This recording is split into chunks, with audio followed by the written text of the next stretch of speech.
Hi, Get Unstuck Nation. Don't start a lifestyle business for money or freedom. So, if you're watching this video and you feeling like you're bored with your 9 to 5 and you think, okay, you need an escape plan. So you think like having a business might be a good idea. You think being an entrepreneur is a cool idea, right? It's kind of trend right now. Having a business is cool. You maybe want a freedom. You want to be able to travel all around the world, work from anywhere. I want to tell you the truth that okay, money is important, but work for others also give you the financial security as well. Think about it that way. To start a business is not easy. It's not an easy path. And to have a stable income as a business owner when you starting your own business journey, that is the phase that any business owner would tell you that is very challenging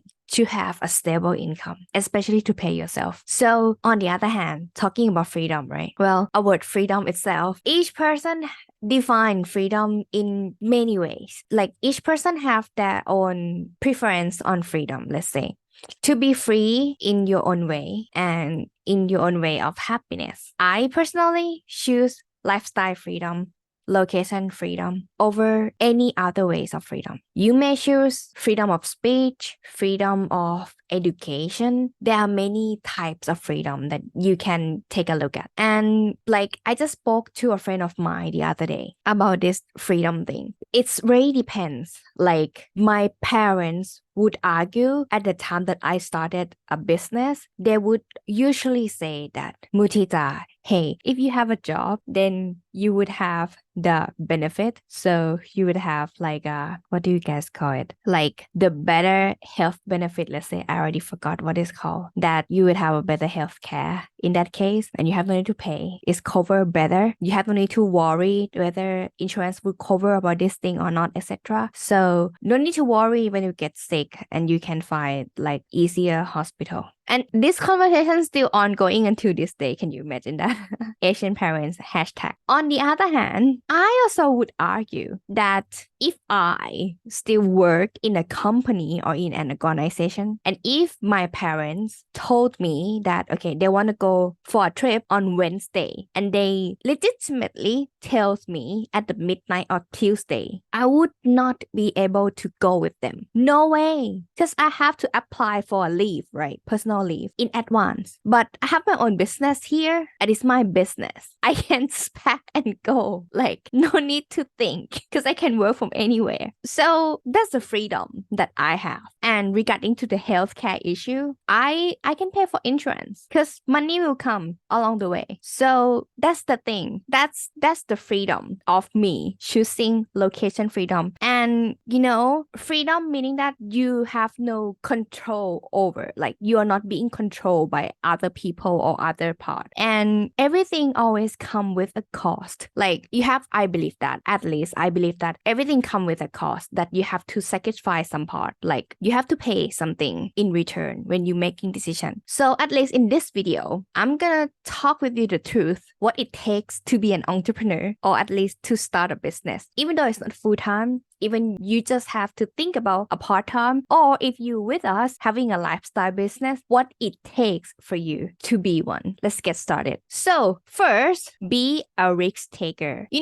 Entrepreneur by definition right here. So entrepreneur, well, we are risk taker. So business has risk, and the risk can have usually like internally or externally that you have no idea where it's coming from. Like they just happen, those things suddenly. And when you want something to happen, when you want to try something or want to test some marketing techniques, want to test whether this product would work or not, whether you would be able to make sales from this offer or not, if you not take this thing into experiment, if you not take this risk, if you not initiate to the unknown, you wouldn't know what works or what not work, right? So you have to be a risk taker, and you have to be willing to do that very well. However, you have to have a limit. So when I'm saying that you should have a limit, meaning that I would encourage you to have a limit when you do any experiment type of thing. For example, timing limit, like, okay, you would do this for 3 months, 6 months, for a year or so, or having a budget limitation. Yeah, and certain amount, like 10 grand, 50 grand, 100,000, you say yours. So the risk that you take, instead of uncontrollable, now it become calculated risks. You feel more acceptable in case this risk as total loss.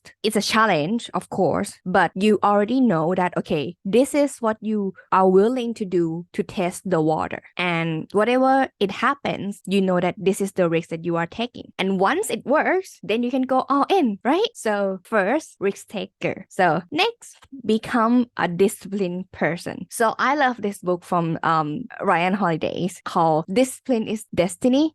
Yeah, check it out. And what I learned from this book, at least, okay, number one, being a disciplined, self-disciplined person, because having your own business every day is the same. When everyone surrounding you are doing so many things, everyone have dreams, right? And each person have their own passion. When there are so many things around you, especially in the social media era like this, when you are trying to do the work, when you are trying to create a better product, you may have to have a very laser focus on developing it and testing it to a certain level that it would work.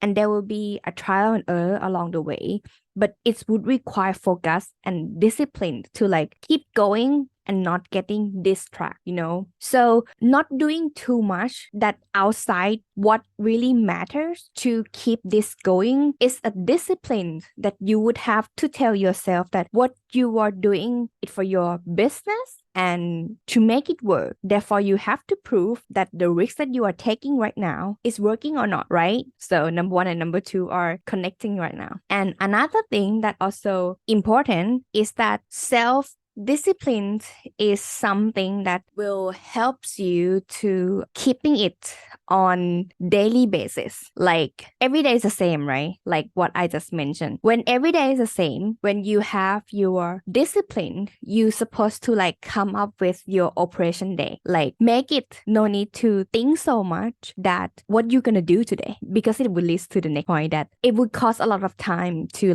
planning and thinking what next. Why you know what you are doing and the same input and the same output on each day is the same is what requires you to be accountable with yourself. And having that rhythm on every day, it would be contributing to the better in the long run. And you actually feeling good because you are predictable with your own self.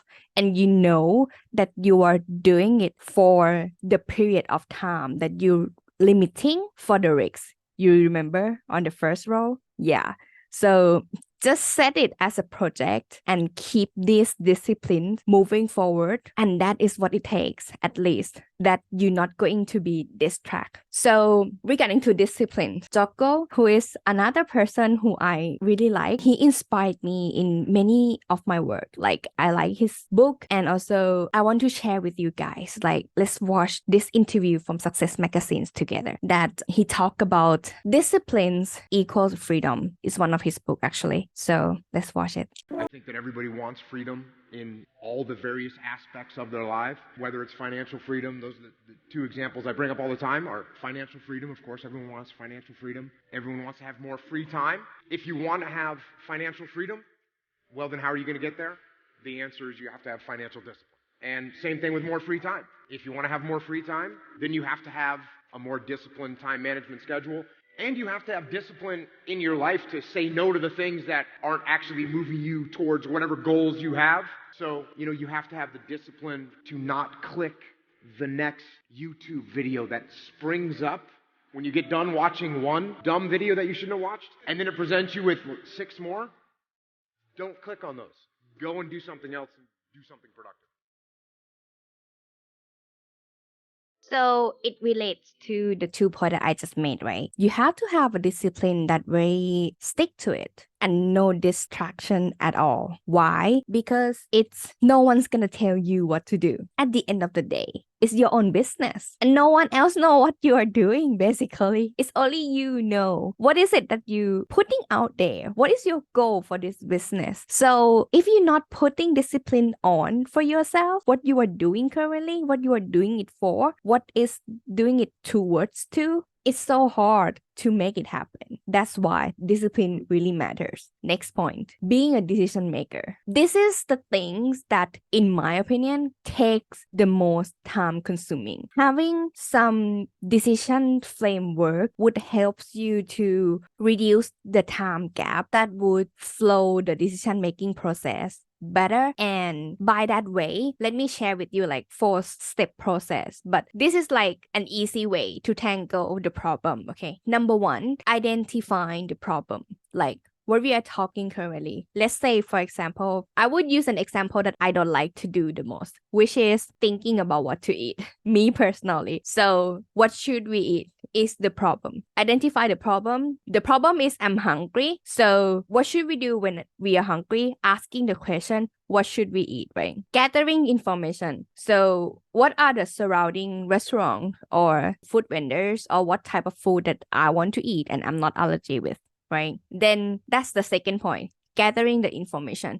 Then the third one would be assessing and also finding the solution. Then we already know, okay, information is that what restaurant is opening?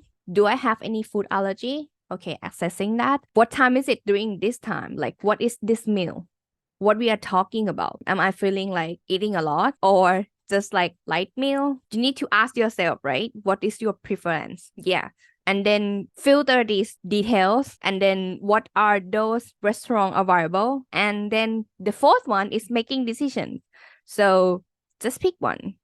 Price range or distance wise, how long it would take them to make, etc. So these are like the way that you can somehow making decision in business as well, as in identify the problem, gathering information, assessing, and also finding solution, and then making decision further. The closer the gap that you can reduce in making any decision, the better decision maker you would be. And I'm bettering myself every single day as well.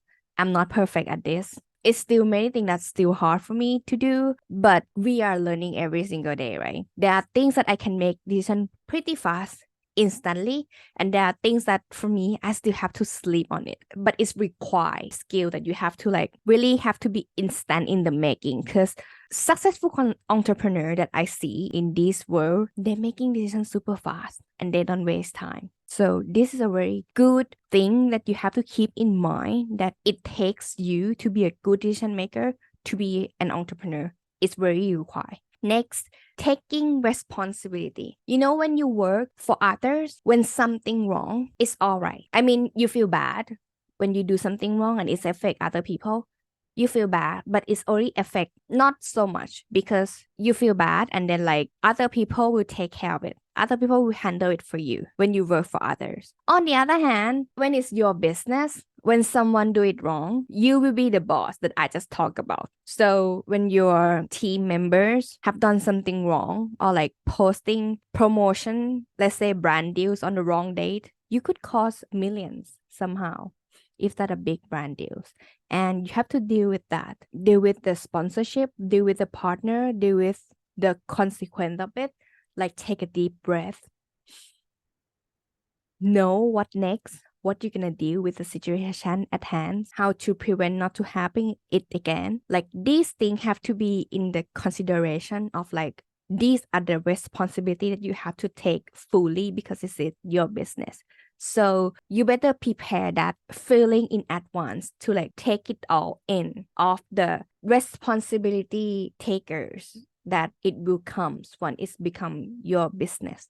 And then last but not least, understand that it would be stressful at times, and yet you still feeling excited about. I have talked with many people about it, why they're still doing business, even though it's tired and so stressful. One other thing that I find is because they're having fun. It's actually enjoyable. Like, the title of this video is about don't start a lifestyle business because of money and freedom. But money will come when business takes off, when your product and service hit, when offer hit and market accept that, people start buying. Money will come, no question asked. And freedom will come when you have the operation and teams that work for you. If you design the business model that way, you can design anything in your business because it's your business. As long as your business still pay the bill, as long as your business still make money and profitable for you, you can decide that you're gonna have freedom in the world, like whenever you're gonna have. So having passions is great.